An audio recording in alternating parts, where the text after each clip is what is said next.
Olha o contra-ataque aí. Vem que vem o time avançando rápido pela linha de campo. Bola dominada no pé do camisa 10. Ele vai pra cima, passou pelo primeiro, passou pelo segundo. Invadiu a grande área, vai chutar. Bateu, é gol! Que golaço, minha gente! A experiência de futebol mais autêntica já criada para os games. Junte-se no 5x5 Rush, a nova maneira de jogar com os amigos e leve seu clube para a vitória. EA Sports FC25. Dê tudo pelo clube. Já disponível. RH, quer saber como voar no trabalho? É só usar a Flash.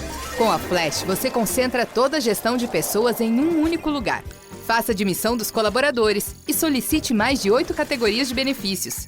Ah, e você ainda pode fazer todo o controle de ponto. Conheça o novo onboarding integrado da Flash em flashapp.com.br.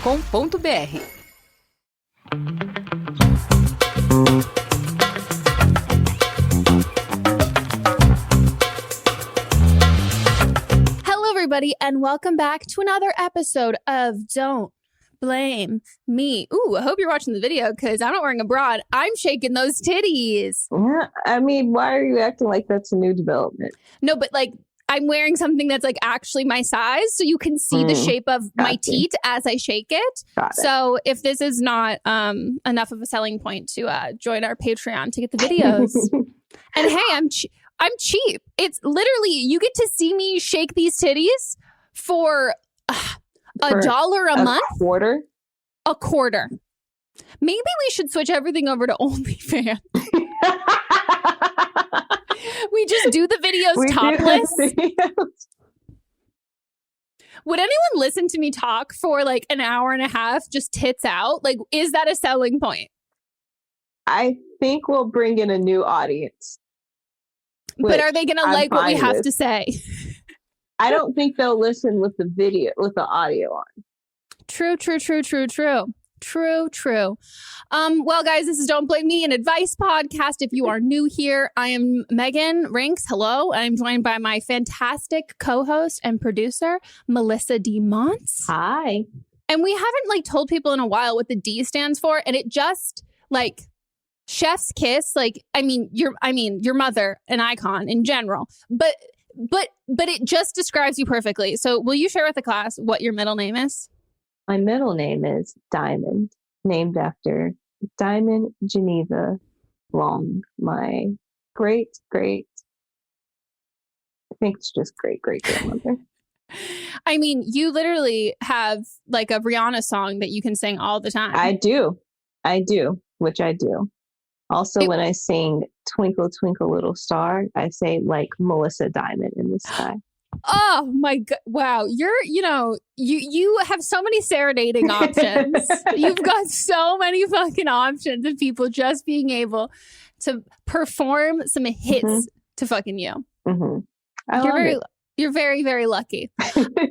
This is an advice podcast, like I've said for the fourth time. So if you guys want to call in and leave us a voicemail, we will answer your questions, give you some advice. And our phone number is 310-694-0976. And international listeners, don't worry, we didn't forget about you. Are you in Canada, Australia, New Zealand, Down Under, anywhere else? Or, just being efficient. Or just being efficient, you can send us an audio message, email it to us at meghanpodcast@gmail.com. We would love to hear from you. And what we ask in these voicemails that you leave us under 3 minutes long, because, hey, you will get cut off and you will be shamed by us. We also ask that you write down what you're going to say and then you can practice. That's how, if you feel like uncomfortable or awkward, or you're like, oh, I don't know if I'm getting everything all in, write it down. We appreciate it. We can tell. And then you automatically go to the top of Melissa's favorites list, which you want to be there. It's just as valuable as Oprah's favorite list. It is. You have a sticker too that goes on everywhere. It's your thumbprint. And then you draw your face on it. I love it. It's perfect. It's fantastic. And our advice. Oh, did I just spit everywhere? I did. That was spit. I was like, is that a hair in my mouth? No. Oh, gosh. No, with that How nice. thick is your spit? It's pretty thick. It's the only thick part about me. That and my ankles. I got some thick ankles. I truly do. You're like the opposite of Heather McMahon. Oh, yeah. Thick neck, thin ankles. Mhm. I'm thin neck, thick ankles. Yeah. Oh, what a time. Capris were never a good look on me. Our advice is all from our own personal experience. We are, we don't sugarcoat. We are the no bullshit, as we've been called. Someone in our Facebook group was talking about our podcast versus other advice podcasts. Yeah, no, Meg and Melissa, they say how it is. It's like no bullshit. And, sometimes if I don't want to get my feelings hurt, I wouldn't necessarily call in for that. But our whole goal is to just talk how we talk to each other, how we talk to our other friends. It all comes from a place of love. But yeah, we're the friends that you call up when you actually need that real, honest, true advice that isn't just what you want to hear. I'm thinking about when it's time for us to retire and pass the torch. Who would you like to take over? I thought you were going to say pass away. No, pass the torch. Who would you like to take over for you? That's a great question. Do you have yours in mind already? Yes. Who's yours? Adriana, my niece. She's rude as fuck. I was about to say, if you think that we are savage, she will hurt your feelings and then laugh. She will laugh. And then be like, I'm sorry, I didn't mean to hurt your feelings. Gaslight the shit out of you. Literally an icon. I would die. Die. So before we get into our episode, this is a part of, we're already in the fucking episode. Mm-hmm. Before we get into our calls, we have an update. So let's hop on over there. Okay. So in my original call, I called in because I noticed that my stepdad was starting to kind of date around, but he hadn't told me, and I wasn't quite sure how to bring it up to him. Just because it was kind of uncomfortable, like, how do you bring that up? And all of those feelings of him dating and kind of moving on after my mother passed away just kind of had me thinking, like, what would happen if it was a really serious relationship? I live with him and whatnot. And so, ironically enough, after I had called in a week later, he randomly just came up to me and was like, hey, so I'm dating. I was like, well, no shit. Yeah, you are. Like, obviously. And he didn't really say anything. So I was like, okay, I guess it's just kind of dating around, being chill, whatever. Do your thing. You're a grown man. Didn't you take his pictures for his? I did. I took his picture for his account. And it was just so uncomfortable. And he actually left up his account on a computer. So I saw all the pictures and I was like, well, at least I did a good job. But we moved into our new house about a month after the episode aired. And that's when things just started getting really, really bad. I had mentioned in my original call that I thought he was moving on too soon. It had been about 10 months since my mother passed away. And like Megan said, no one is ever going to grieve as much as I am. And so I tried to kind of calm myself down and give him the benefit of the doubt. And I was being friendly and, I met his girlfriend. I was trying to be nice and whatnot, but he started being really verbally abusive towards me, which had happened before. He was just getting really aggressive for absolutely no reason. And everything that had gone wrong, like from his day, like, oh, I was late to work or just anything stupid like that, he was blaming on me. And I'm like, that's a little weird, but maybe you're going through it. Do your thing. So it started off like that. And then as we started getting more comfortable in the house, I was like, hey, when are we going to decorate? Like, we have all this cute stuff. Like, we might as well just put it up. He was like, yeah, we're totally going to do it. And a lot of the stuff was photos of like my mom and I, or like our whole family with his daughter and his son in the pictures. And I never saw them, never saw the photos. And I realized that he had taken all of my photos and my mother's photos, and he shoved them in the very back of the attic in a smashed box.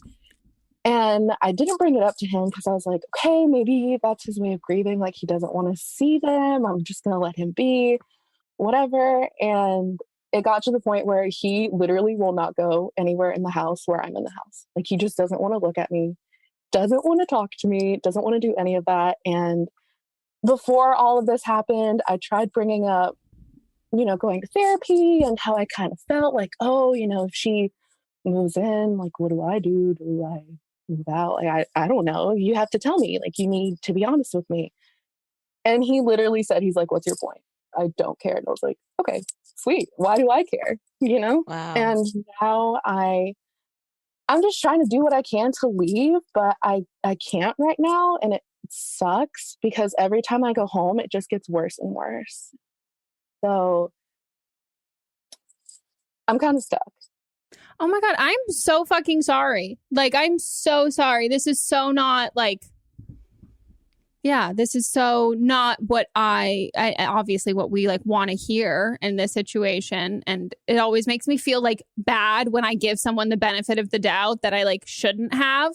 And that sucks. Like, that sucks so much because like, obviously grieving is different for everybody, but like there's a level of like when you're grieving with somebody who's also grieving, like a level of consideration that he needs to have towards you. Like, even if it's like, oh, like it's hard for him to like, you remind him of like her or whatever, like you're not like a cardboard cutout. Like, you're a real person. So like how he reacts to you and how he treats you is directly going to like affect you. And regardless of how he's grieving, if that's like his way of grieving, all he's doing is making it harder for you guys to like live together and make you feel like shit, who is also grieving more than he is. Like, that's so fucked up. Ugh. I'm so sorry. Yeah, it's been a whole lot. And with all of this, 2 months ago, my maternal grandmother passed away. So that just like added on to it. And, you know, I mentioned that I'm not from the US. So obviously I had to tell him, I was like, hey, I have to go to Mexico, like a funeral. And he was just like, okay, like just didn't give a shit, just not empathetic at all. And I just like don't know how to process my feelings when I'm living with someone that their way of processing the way that they feel is just by eliminating it. Yeah. How is that helpful? Well, and it's just adding on for you. It's just delaying the process of being able to grieve because like he's just an obstacle right now. Like, he's making an issue, like when right now should be the time where you're just like grieving however you see fit. Like, now you have to like grieve around him and like dealing with his shit that he's just throwing at you for no fucking reason. That like and maybe that's his way of like not wanting to grieve. So he'd rather cause like a struggle, like not like a struggle, but like a rift between you two. Because that's how he knows how to process like like maybe anger or frustration or like passive aggressive is like a feeling he's more comfortable with. And so that's what he's doing to postpone the grief. But like that doesn't help either of you at all. No. And he has always been just very quiet and very timid. So I kept trying to give him the benefit of the doubt. I kept trying to kind of like help him and ease him through. And it has not been working. So now I'm just kind of like, fuck it. I'm just going to do my own thing. And one day I'm going to show up with a big ass U-Haul and he's going to be like, what are you doing? I'm like, moving out. Yeah. And we hop out. And we're back. Ugh. Fuck him. Yeah. Fuck him. This whole episode is pretty like family themed, so it's going to be one of those holidays. Days. Yeah. This is how Don't Blame Me does the holidays. Should we get into the first call? Well, let's do it. Hi, Megan and Melissa. I need your help. So I'm 26 and my fiance is 29. I'm a Capricorn and he's a Scorpio. We met and started dating 6 years ago, and now we've been engaged for 2 years, which is when we bought our house, and we are getting married next summer. We wanted a long engagement to save up and pay for the wedding ourselves and in a responsible way, but also to plan a little bit every couple months so we don't get overwhelmed. My fiance's mother is a Pisces, and she's been great in the past, but recently broke and started throwing hissy fits since we aren't allowing her to make major decisions like who to invite, what the decor looks like, who's in the wedding party, what the wording is in the invitations. We aren't having a wedding cake, and she's upset about that. The final breaking point was she found out that my fiance chose to not include his brother as a groomsman. She had assumed that there was a given since my sister is a bridesmaid. However, my fiance's brother is a relentless pessimist and points out negative things everywhere. And even when people are yelling at him to stop pointing out the negatives, where normally there wouldn't be, he keeps going and brings down the mood by 100%. This is the most special day, and I wouldn't want to be getting ready and be worried about my fiance's brother pointing out everything that's going wrong with the day and adding to his stress. All of the other groomsmen are fun, positive, outgoing people who I'm so excited to be by my fiance's side to help him get through the day and have his best interests at heart. On top of this, his mother is now guilting him into making his brother a groomsman because he's so negative he'll never have another chance to be in a wedding party. She's guilting him by saying we aren't including her enough, but really we haven't done much planning because of the long engagement, and Corona really paused everything. When we do some planning, it's very small amounts every now and then in between jobs and school and social life. I'm in school full-time and work, and my fiance is working full-time. Anyways, we told her she was going to see our engagement photos with everyone else when she gets the invite in the mail, and the website link is on the invite and the photos are on the website because we thought it would be fun that way. And it's what we want. And she said we're making her feel like she's just a regular guest, but she's probably the third most involved person behind me and my fiance. She will walk him down the aisle, give a speech, attend the rehearsal. She's helping create all the signage. She has great handwriting. There'll be a mother-son dance. She'll be joining the bridal party for getting ready photos, and anything more than that would just be overwhelming for me to include her in the decision process because it would be too many cooks in the kitchen. It's hard enough balancing me and my fiance's opinions, and she has a very old-fashioned idea of what wedding is and makes negative comments about our decisions and tells us it seems like she doesn't get any say. They have said they are contributing to the wedding, but it will be more like a gift after the wedding, and so far everything is paid for by us. What do I do so she stops creating negative feelings for everyone, us and herself included, around an event that's just supposed to be happy, and also help her understand some decisions are out of our control? Okay, so literally during the entire call, I kept being like, who's paying for it? Because like she sounds like she's paying for it. And I'm not weirded out, but now I'm like even more confused about, you guys are paying for everything, but then she's giving you like a financial gift at the end. You know, like a dowry. But like, how much is it? How much? Right. Like, and also you said the engagement is long anyway, so it's not even going to be for a long time. Yeah. The whole thing is just odd. The picture thing, I would have sent the link, but everything else I would have just said back off because she's not paying for it. Yeah. No, I think that there are definitely things that, I don't know, like, I think like if you're doing like a birth announcement or whatever, like you usually would share those like pictures or like, I guess like maybe in the sense that like maybe it feels like it's not like she found out about the engagement like on Instagram or like through a link or whatever where you were showing other people. And maybe that's how she's viewing the rest of this stuff. Like maybe she's like thinking of like pictures in the same sense that like it feels like I'm late. Like I think they're like I think you're right. I think there are easy corners to cut to like gestures to make her feel like that. And send the pictures ahead of time, but like not in a sense of, oh, here you can like pick them out. But no, like, it's like here you're getting them before second cousin Ronnie. Yeah, you know? Just like sending that like private, like sending her like a link where it's just an email to her. I would also do most of this stuff over email versus text message because email is so much easier to like put off for a minute, and also not like it's not a conversation. Like you're not like, engaging and like responding immediately right after another, and so it's kind of just like you send it and like there you go, like that's it. It's not hi, let's talk about it. So I think if you can just do like that sort of stuff, but I think you need to have like a sit down conversation with her and your fiance and talk about it because like, hey, like we like obviously love you and like we're really like we like planning this. Like that's like we have really felt like we did this on purpose. So we have like the time to like not feel like overwhelmed with planning. And like when it comes to like decor and like groom, like bridesmaids and all of that kind of stuff, like we've like totally got that covered. Like if we do need help with anything, like we will, like we feel very comfortable like reaching out to ask. But there are like some things that like it's our wedding and like we really are really excited about it. And then if she's like, well, I'm going to be paying for X, like I'm going to be giving you money afterwards. Okay, like, give it now then. Or that's okay. You don't need to. You don't need to.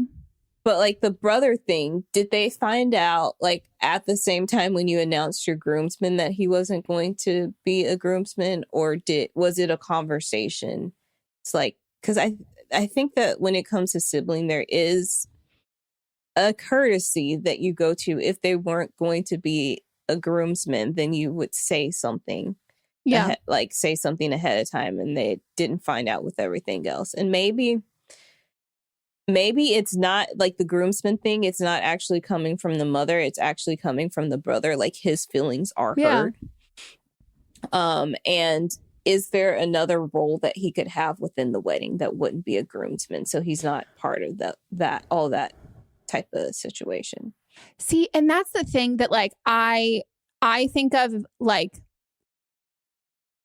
I think of a groomsman of so much more of just I don't know, like not really an important role. Like if he's not best man or whatever, like he can be the groomsman and like and then he's not giving he's not allowed to give a speech. He's not giving a speech, or he's not like officiating the wedding. Like he's not doing anything like that. And then like whoever your boyfriend's best friend is, or whoever like his best man is, that's their responsibility to fucking keep him away from his fiance. Like that's the kind of thing that I'm like, having people in your like having family members in a wedding party that you like don't really want to have, like I think is kind of par for the course. Like especially when it is like if you are like if you don't have a relationship at all, like, and they're like, they don't fucking see each other, like they hate each other, they don't get along, it's like really toxic.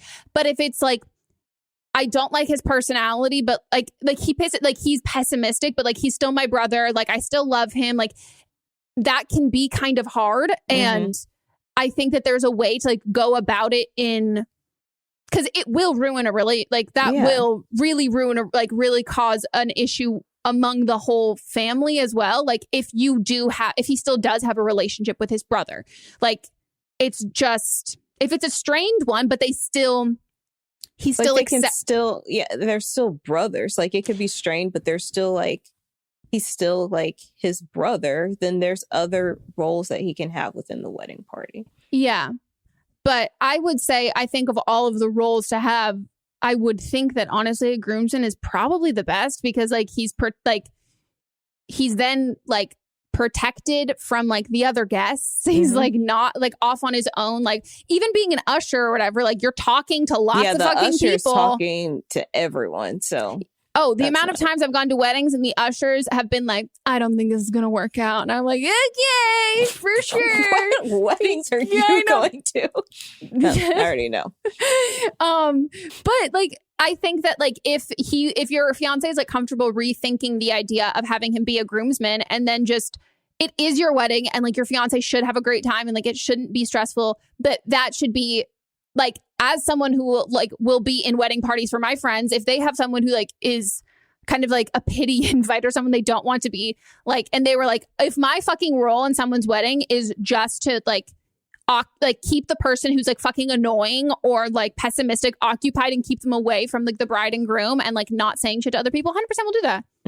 Like then that's what like good friends will do. So like it's not your responsibility, your boyfriend's responsibility to kind of appease everyone and like make it nice with everyone. I think it's assign that role to like another friend, because I mean I get why she's pissed, like, and I think that's probably the thing that pissed her off the most is the pictures and the brother, because then like from there, like not choosing decor and that kind of stuff, I think it's probably just snowballing. Yeah, I don't know. I am curious how y'all thought this was going to go over. Yeah, because like weddings, yes, it's your day, but let's be honest, like parents, they have a lot of say into this, even if you don't want them to be. They're going to be very involved. So, and you said she's third most involved anyway, so yeah. You just gotta be open. Let her know how you're feeling. She's not paying for it. So give her a little, because the wedding day is one day, but you spending the rest of your life with him, and then that subsequently that makes her part of your life too. So therefore you want to keep that relationship. Yeah. I think it's important to have a conversation with her and get what her expectations are. Mm-hmm. And then you not in person, but like do it over Zoom.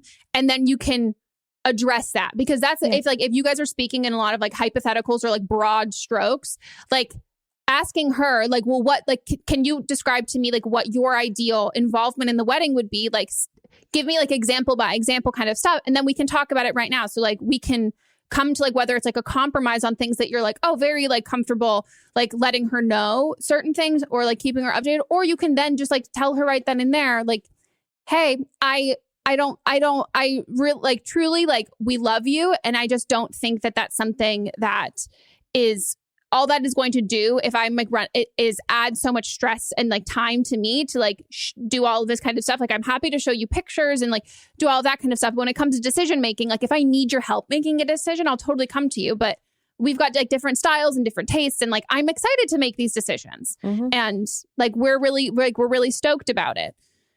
And then if she throws the money thing, then just be like, you don't have to give us any money. Yeah. And then if she does need to give you money and you like actually will need it, then that becomes a whole other conversation. Mm-hmm. Let's get into the next call. Hi, Megan and Melissa. Sorry if I'm whispering. I kind of don't really have a choice. This is a complicated one, so bear with me. Just for reference, I am a Leo sun, Leo rising, and Cancer moon. I'm a nursing student. I'm 19, and one class that I'm really struggling with right now is my pharmacology class. My brother-in-law happens to be a pharmacist, and I wanted to ask him if he could help me study or tutor me via, FaceTime, of course, because we're in a pandemic. The issue is that my mom actively thinks that I'm in love with him. And every interaction I've had with him since she told me that, I have felt completely and extremely uncomfortable. To give a little more detail about what happened, last year at another family member's birthday, my mom basically told me that my secret was showing because I was being friendly with him, and that she knew my secret, that she was going to tell my sister, which is my brother-in-law's wife, because it was inappropriate and blah, blah, blah, and she knew I had a crush on him. I'm a little sensitive bitch, so I proceeded to cry all evening, completely ruining that family member's birthday. I'm really sorry, by the way. I told my mom that it was completely not true and that she really hurt my feelings by saying that, but she was having none of it. Like, she believed I was crying because she had found out my secret. The thing is, it's not the first time this happens. It is the first time this happens with a family member, but my mom has always been hyper-focused and hypercritical of how I act around men and how I appear to men. And if I ever acted in a way that was too friendly or inappropriate in her eyes, it meant that I had a crush on them, when most of the time I wasn't even thinking about that. I know that maybe she wants to protect me or something, but because of what happened last year, it's something that really gets into my head a lot. And, even though it's been a year, I can't even ask for help for a class without feeling uncomfortable, or without feeling like I'm doing something wrong. My sister is aware of what happened. She knows what happened, and I know that she understands, but we do have a 14-year gap, and we did not grow up together, so we're not that close. We also don't have the same mother. I'm scared that if I tell her about all of this, she's gonna think that I feel this way because I have feelings for her husband, when it's completely not the case. I just want to pass my fucking pharmacology class, but I don't know why this keeps eating me up at night. I don't know. I guess my question is what the fuck do I do about this? Should I even... Anyways, if you think I'm being over dramatic, I do that sometimes. Just tell me, because I honestly don't know how to feel.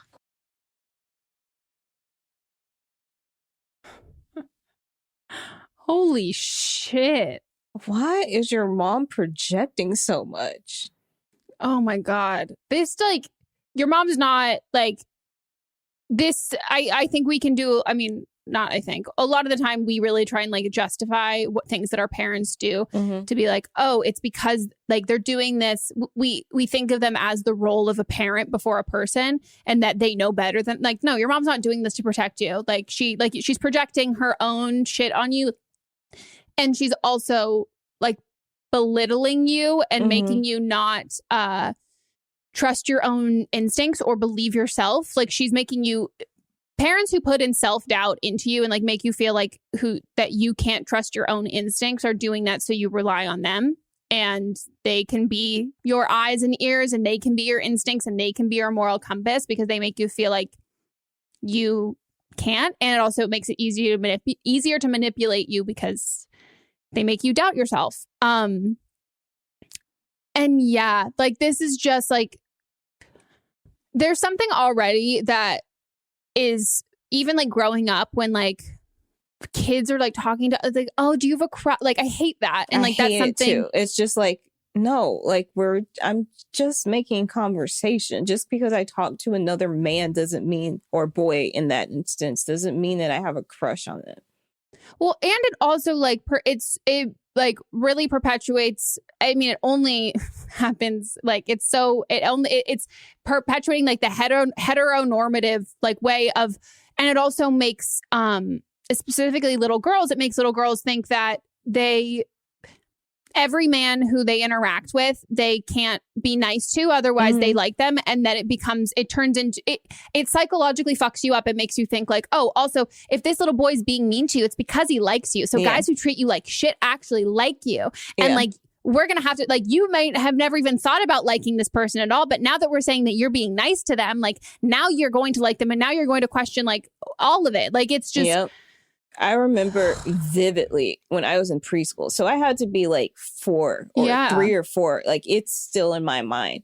But there was this little boy in my preschool class that I never thought of him like as a crusher. I was 4. Like it was just a boy in my class that I played with. And I remember going to his birthday party and his mom was like, oh, here comes whatever the kid's name is, little girlfriend. And then like people were being weird about it. And I vividly remember that. And that's still in my head. And I just like the way that, and it wasn't my mom, and she was like, no, because she was never like, you know, she's like, don't say that. But I still remember how all the other adults were acting. And it's so weird. And I think, and this is the same thing that your mom, the caller, her mom does, is that she puts those same type of feelings on you just for talking to a man. And that's just weird. It's so weird. And even if like in broader picture, like even like growing up, if you did have a crush on someone or whatever, like a parent like kind of being like, oh, like belittling that, like that makes you so uncomfortable. Like you know, like just like don't make a kid even more anxious than they already are, or like nervous about having a crush or like dealing with that, than having someone like make it really trivial and childish. And like, yeah, that's just like, that's awful. And this is just like, but that's something that is very, very sadly very common. But this level and this extent, when it's your brother-in-law, and like, does she feel comfortable saying this because it's not her daughter? I think that that when she said that like made it make a little bit more sense to me.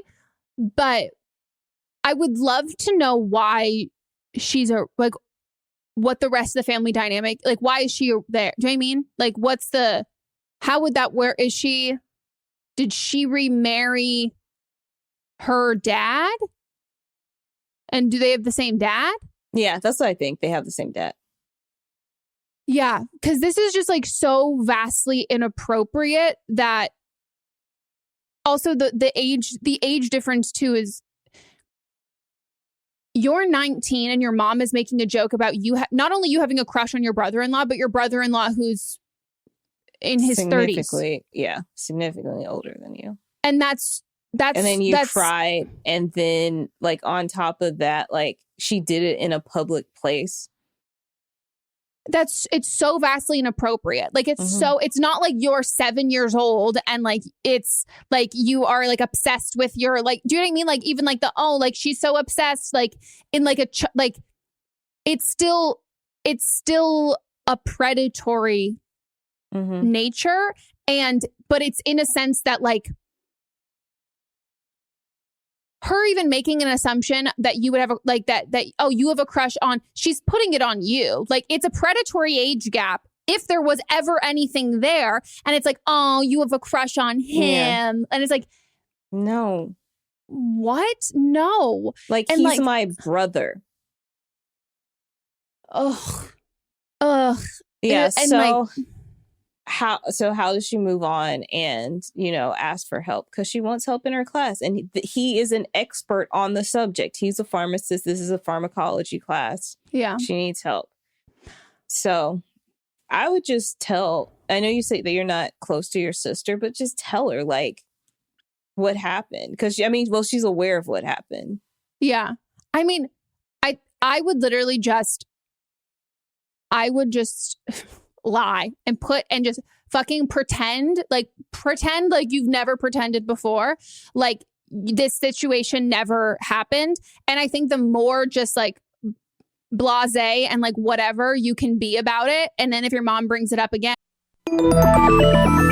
With something like 5 million podcasts, finding a really good one can take a ton of time. So let me recommend one. It's called Something You Should Know. I'm the host, Mike Carruthers, and in each episode, we discuss topics that can be really helpful, like how to read people better, the psychology of crowds, or fun things like the story of Legos, or why you probably wouldn't be here if it weren't for horses. Something You Should Know is the name of it, wherever you get your podcasts. And you're like, what? Like, I don't have feelings for him. Like, that's not. But that's not lying, though. That's no. But in that, like, lying to yourself in the sense, sorry, that wrong word choice. But like, pretending that situation never happened, and so then the layers behind it of like, oh, if I don't talk to him, then it's because I have feelings for him, or like I now feel uncomfortable in the situation. I think like definitely, it doesn't sound like your mom is looking out for you unless he is kind of weird and predatory towards you. Like, and it's but since her mom has done this multiple times before, I'm 100% sure that he's not like that. And if he is, you are on high alert now that you would recognize that. And so I think if you just pretend that the situation never happened, your mom never said any of that stuff, and just being as like normal and whatever and casual about it, and like not just going about it as if it is what it is, and like your mom didn't get into your head for that, which is obviously like hard to like do when you're just saying like just don't worry, like just do it and don't worry. But I think like the more it's getting over the hump of it, it's like once you do it and you were like, okay, this isn't weird, like, but your mom got into your head, like she got into your head and made you question she made you question yourself and like made you be like, is this a thing? Like, am I not realizing this? Like, what is this? And all of that. And the way that you prove to yourself that she is wrong by just doing it and then being like, oh, she was fucking wrong. Yeah. And I then think you need to have if you are comfortable and like safe to and able to have like a sit down conversation with your mom about like how grossly inappropriate that was and untrue, and how like that really like hurt you, and it was just like doing it moving forward. Yeah. And it's unacceptable. It's like unacceptable behavior. And like that makes me not trust you. And it makes me feel like shit. And that's on you. And if we want to continue to have a like good relationship, like I need to like not have you go out of your way to like hurt me and make me and gaslight me and make me feel really shitty when I've done absolutely nothing. Right. Like, regardless of what your intention was, like, this is how the outcome was. And we've been down this road before and I know how this works. So stop. Just like, this is not a part of our relationship. Oh, fucking weird. We're going to take a quick break and we will be right back.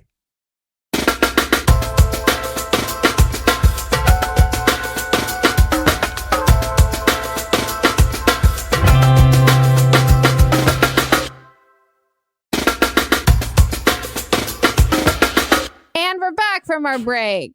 Woohoo! And we're going to get into the rest of our calls. Hey, Megan and Melissa. I need some advice regarding working through my breakup with my soon-to-officially-be my ex-husband. He basically came home one day after being gone for 4 hours when he really should have been home in 30 and said he didn't want to do this anymore and that he was going to begin making steps for a divorce. He then began to pack a bag immediately for his parents' house. I was completely caught off guard and for whatever reason decided to break a vase. I guess I was trying to make it harder for him to leave. This made him physically push me out of the house while he finished packing his stuff and left. Please note, he knows that because of visa restrictions, he knew that I would be the one who would have to go. I had no choice but to be the one to leave. Him telling me he was done was basically him kicking me out, and he knew this. I know that sounds weird, but trust me. Quarantine changed him a lot, and he had made changes to his eating schedule, diet, and how much he wanted to be alone, to the point I barely had any of the roles I used to in the relationship. It was like he was already working on being independent and squeezing me out. I went from living in a home with my husband to guest room surfing with family and friends in a country I barely know. Just to let you know, I got tested each time I moved and am staying safe. Since I've been gone, he has blocked me on WhatsApp multiple times. Anytime I show any negative emotion, he cuts me off like I was not allowed to be upset by the fact my husband squeezed me out of our life and home. He would just go back and forth between telling me to get used to my new situation to saying he missed me and that he hopes maybe one day we can make things work. Keep in mind, we were still working on how to divorce, sending all my stuff to me, and the fact that we were married and that habit of speaking to each other was hard to shake. My mom was emailing him for a bit to get the last few things in order, and now he won't answer any of my emails. Do you have any tips for moving on from all this? I know it's time to let go, but going from being married to not is killing me, and I miss the life and relationship I had. It's tearing me up inside, and I don't know how to work through this. I feel like he has the exact same life as before, just without me in it, whereas everything for me has changed dramatically. Thank you, and I love the show. Oy vey. Yeah. This sucks. It does suck. And quarantine has been affecting everyone in so many different ways that they don't know like how to handle it, how to be in the same place all day. And unfortunately it's having a lot of negative effects on couples and relationships. Yeah.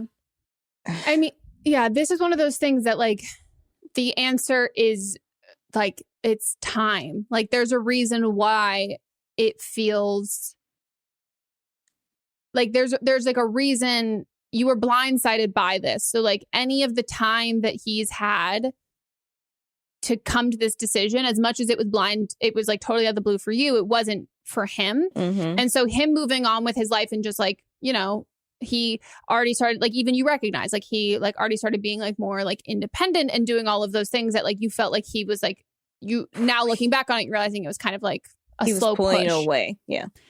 Yeah. And he's had all of that time to make that decision and like to choose all of those things versus you are now having to grieve the relationship mm-hmm. and come to terms with it being over and get used to again doing your own stuff, like this different life without him, where he kind of implemented that on a trial basis, like while you guys were still together. So it sucks that it is just kind of time. Like it is just like the more time that the longer and farther away that it gets, it is going to like eventually get easier. But, you know, obviously what I'm going to say is don't talk to him. And I know that's hard.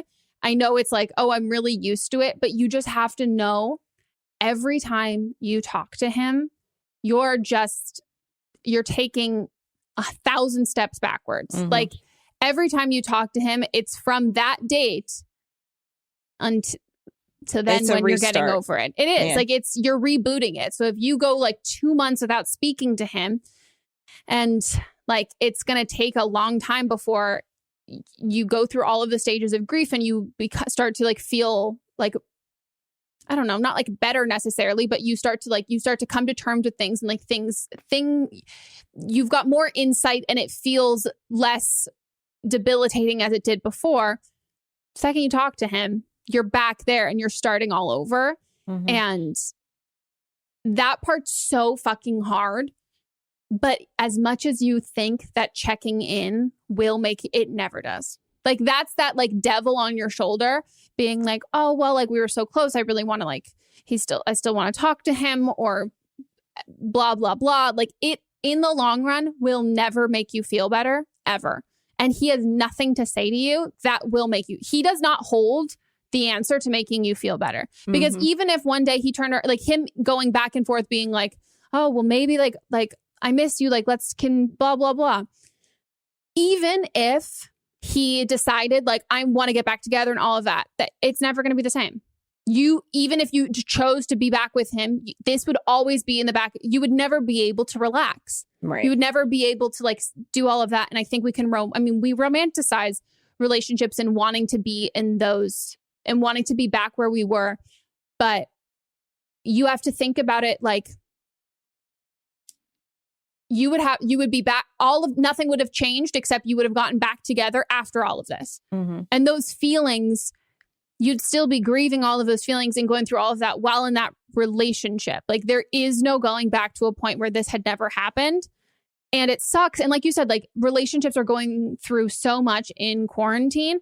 And all it does is bring up things that were eventually going to happen. Yeah. And like, I honestly think it's been like, obviously it's an awful, horrible time, but like that's one of the very few like bright spots and like good things I've seen that I think has like come out of this is it's like, it's like ayahuasca for everybody. Like everybody, like it's just all of these realizations like of people like mental health struggles of being like, now I'm going to start seeking help. It's doing all of this stuff. It puts us all in this pressure cooker and it's like a make or break situation. And I think like like divorce obviously fucking sucks. And the only good thing that can come out of it is that it happened sooner rather than later. Yeah. Yeah. It fast forwarded a little bit. Mm-hmm. But I'm sorry you're going through this. Ugh. I'm so sorry. This very, very, very much sucks.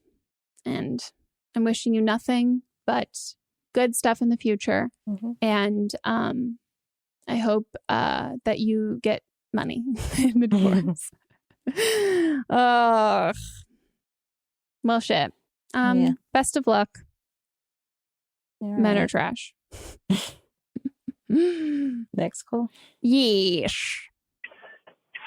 Hi. So I'm currently 20 years old. I am actually married with a child, and I want to give you guys a little background story on why I am currently driving. So I'm a little scatterbrained a lot. Anyways, like I said, I'm 20. My husband's 26. We did date very short amount of time and got married right away and had a baby right away. My son's actually 7 weeks old, so he's very young. I'm still in that postpartum period. So basically, I haven't had sex with him. Yeah. We had sex twice, and the third time we got interrupted by our crying baby, so we haven't really had sex. That being said, I am very sexually deprived. I have been masturbating a lot, not gonna lie. But the issue I have is that I've been having dreams, and the dreams aren't just like regular old dreams. They are dreams about my husband's older brother. Yes, I know, it's crazy. The night before, last night, I had a dream that basically him and I were sneaking around a random house. Honestly, do not know where this house is from, do not know where it came from. But we were just sneaking around this house, and we accidentally got caught by my husband's mom, because he kept calling me, like the brother, kept calling me babe, like while we were sneaking around. I woke up really fucking confused. I don't have an attraction to his brother because my husband and his brother, they are full siblings, but they look nothing alike. Like literally my husband's tall, light skin, which has nothing to do with the preference, but I'm just saying, like, they look completely different. They are brothers, but they don't look like brothers, if that makes any sense. And his brother is short and like weird looking, like no offense, but like he's not my cup of tea. And these other ladies, like he's hot, but like not for me because he's like one of those like really muscular jock dudes. Anyways, I keep describing him like I'm attracted to him, but I'm not. I just guess I've noticed his features. Anyways, the dream I actually had last night, I was dreaming that he was literally jerking off in front of me. And I have never seen this man's penis, but for some reason I could picture it perfectly. And it was just really fucking weird, honestly. Anyways, I am running out of time. I'm so sorry. This is kind of like all over the place. Oh, by the way, the penis was like my husband's penis, but like uncircumcised. I don't know why. It literally was my husband's penis. I hope you guys have an amazing day, and I hope you guys have any advice for me. Bye-bye. The fact that it's the same penis as your husband, just uncircumcised. I don't know why. I mean, I think this is just pregnancy hormones. Like, I have never been pregnant. It's postpartum pregnancy hormones. Oh, yeah. No, but like, just that, because I remember when, my only reference of this is in like fucking TV shows where like on Friends, I think it was like fucking Rachel accepted a proposal from Joey postpartum. Like she like was, and she even said, she was like, I don't know, like the hormones. I think this is just. That was a good Rachel impression. I don't know. I think it's literally just the hormones. And I've heard like, I've heard so many things of just like the shit that happens to like people, not just your body after having a baby, but like your like mood and your like emotions and like absolutely everything. Like there, you know, like obviously like postpartum depression, like postpartum anxiety, like there are so many things that like can come completely out of the blue. And you've just got like postpartum horniness. Are you talking to your brother-in-law like before you go to sleep? Because it's a reoccurring dream, just in different situations. Like, are you talking to him? Is he around? I'm not a sleep analysis, and some people will say, like, I mean, dream analysis. Some people will say that dreams mean absolutely nothing, and some people will say, like, oh, let's break this down. There's more to it. So maybe think about something else before you go to sleep. Put something else like take a guided meditation. Yeah, like think about your husband or a celebrity or just somebody else to be in your mind except for your brother-in-law. Listen to a Dipsy story. Yeah.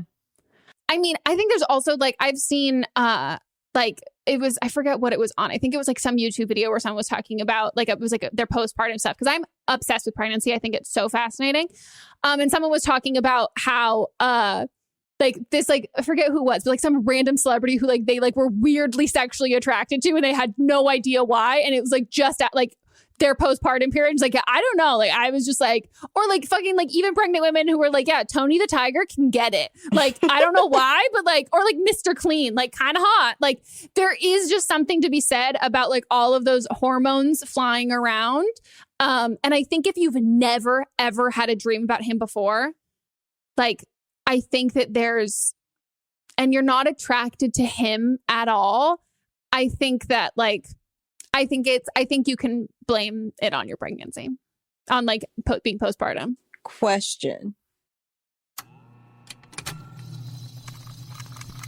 Contained herein are the heresies of Radolf Buntwine, erstwhile monk turned traveling medical investigator. Join me as I study the secrets of the divine plagues and uncover the blasphemous truth that ours is not a loving God, and we are not its favored children. The Heresies of Radolf Buntwine, wherever podcasts are available. Is it cheating if it's your husband's penis? Dream cheating. No, because foreskin is whatever. Like, do you know what I mean? Like foreskin, that's not a deciding fact. I'm still me if I'm wearing a sweater or if I'm wearing a turtleneck. Exactly. It's still me. Yeah. It's still me. Yep. So I don't think so. I would try though, if you have like any ability, like to just like think about think before you go to bed and like fantasize about your husband. And like, if you have any ability to like control your, like, just like swap the faces. Mm-hmm. Or just his body's different too. Yeah. Maybe also as a good test, who's your celebrity crush or like an actor that you think is super fucking hot? Watch a movie or a show that they're in like right before bed and then see like when you're conscious, are they still doing it for you? Or is your flavor off? Like, is your taste a little like off? And then if you dream, are you dreaming about them? Or then do you dream about him again? Because I think if you go out of your way to not try and dream about your brother-in-law and you keep dreaming about him, I think that's something to be like, the hell? But I think, to be fair, I honestly think you can ask your gynecologist, like your OBGYN about it. Yeah. Be like, I'm having weird fucking like sex dreams about like, is that literally normal? fucking dreams. I'm having weird fucking dreams. Is that like, and I'm sure they'll be like, oh, it happens all the time. Yeah. Ooh, don't blame them. If you are new here, this is where a listener will call in with their own advice pertaining to a previous episode. Give us their own 2 cents. All right. So the original call was in season 6, episode 25. And the original caller, they had a rocky relationship with their father who bought a yacht instead of buying them a phone. So here's someone sharing their experience. Hi, Melissa. Hi, Megan. Hope you guys are doing well. Happy COVID. I was actually calling in response to one of the callers from your most recent episode, season 6, episode 25, I believe. It was in response to, sorry, you can hear my cat. It's in response to the caller who was asking for like kind of parental advice with their father. I also have a fairly difficult, we'll call it, relationship with my dad. And at the time when I was the caller's age, I called one-ish. I did not fuck with my dad. We were not on good terms. It was not a good time. I'm 27, just recently turned 27. And things are kind of different now. Over the years, like my parents have separated and my dad has spent a lot of time on his own, realizing that he was on his own and the mistakes that he made to get himself there. So he's kind of come around in like the last 3 or 4 years maybe and gotten a little bit friendlier, kind of not necessarily taken an interest in like my life, but kind of has taken an interest in like me, like has actually known who my boyfriend is by name and known where I work and just kind of has actually known things about my life because he's inquired about them. So I will say, like, sometimes you may get lucky and the situation with your dad may get better, like mine kind of did. We're still kind of rocky. But also, full transparency, you don't have to do that. Like, I have a mom that was very much so like, oh, well, he's your father. And, you know, that's important and that he has a role in your life. No, fuck that, ma'am. I'm so sorry. Love you, Mom. He does not have a role in my life and he does not deserve one. And if that's the way that you feel about your father, that is completely acceptable. And no one has to justify that for you if that's the way that you feel. You are not obligated to welcome him back into your life, as both Megan and Melissa have said. You're not obligated to do anything like that. It's up to you if you want him to be a part of your life. And if he has no role to fulfill, if you don't feel like there's an empty dad void, because I don't feel that way in my life, then you don't need to fill that hole. Like if the hole is not there, then you're not lacking on anything. So my advice would just be kind of figure out what you want and what you need from that relationship, because financially I needed my dad for a little bit when I was younger, but I'm a grown ass adult now and I don't really need him for anything. So I don't use him for anything. So that would be my advice. I mean, we have two, what I think will be mainstay staple quotes here. I don't fuck with my dad and fuck you, ma'am. Yeah. Fuck you, ma'am. That's fantastic. No, I mean, everything is so accurate. And this is such like that's such a like very, very much, like if my therapist heard that, she'd be like, that is such like an emotionally and mature outlook for it, is one we can acknowledge, like, I'm doing this because I want to. I don't have to do this. I don't feel obliged to do this. And I don't expect my expectations for you, like, are little to none. Like, I'm not giving you the power to hurt me. Like, you've already done that. And like, any choice that I make, I'm choosing to do, but I've like taken away your power to hurt me. And that's like, also it's so like they were saying, it's also so fucking okay if you can't take away that like, if the way that you take away that power is not by having them in your life, that's fine. Right. Like, that's so fucking fine.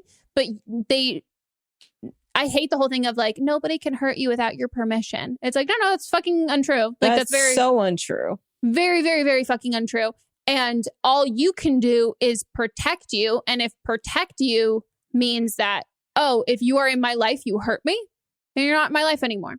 Yep. And I will then still like have to deal with the hurt that you've caused, but I'm not going to step into open fire and then continue to like nurse my wounds along the way as you keep fucking shooting. Mm-hmm.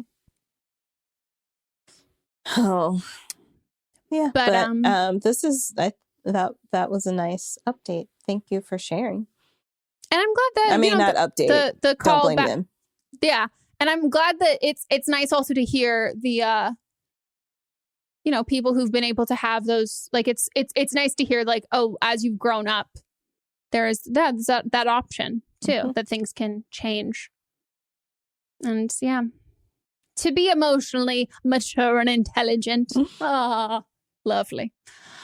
Wow. Well, that's our episode, guys. We hope you enjoyed. If you want to leave us a review on the Apple Podcast app, we would love it.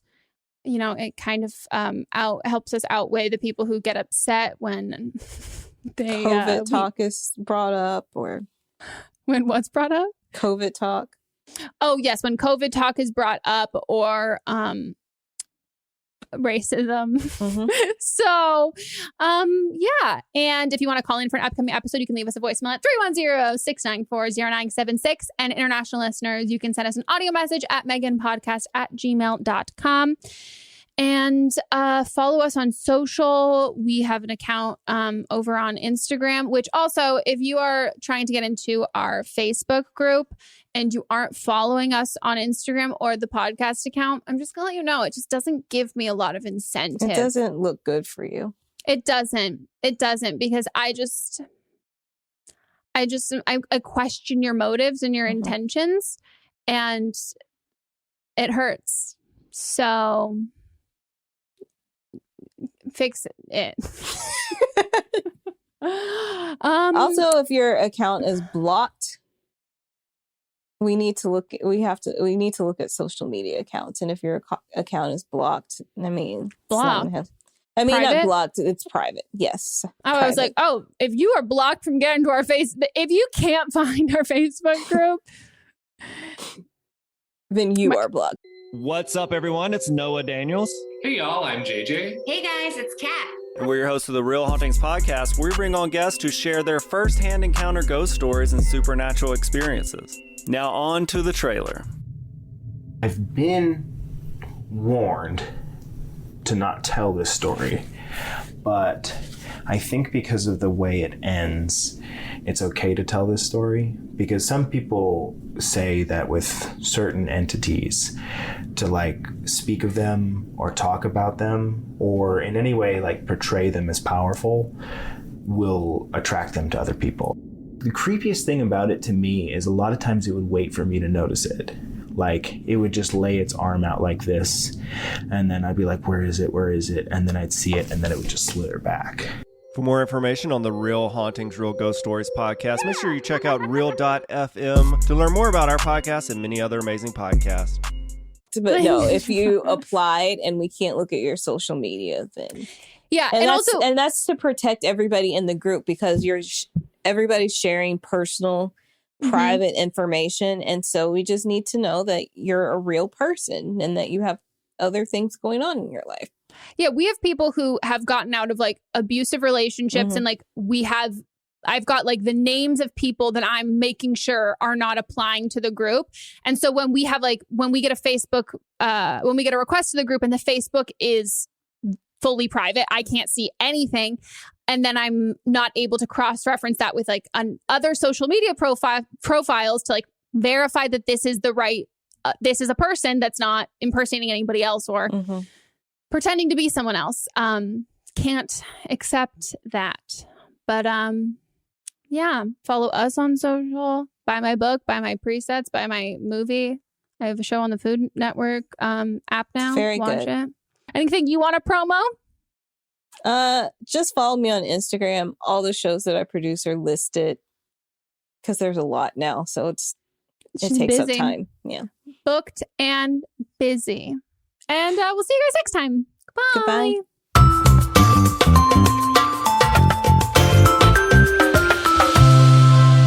Don't Blame Me is a production by me, executive produced by Melisa D. Monts, edited by Katrina Henning, and music by Ryan Hunter and Giacomo Picasso. Welcome to the small town of Chinook, where faith runs deep and secrets run deeper. In this new thriller, religion and crime collide when a gruesome murder rocks the isolated Montana community. Everyone is quick to point their fingers at a drug-addicted teenager, but local deputy Ruth Vogel isn't convinced.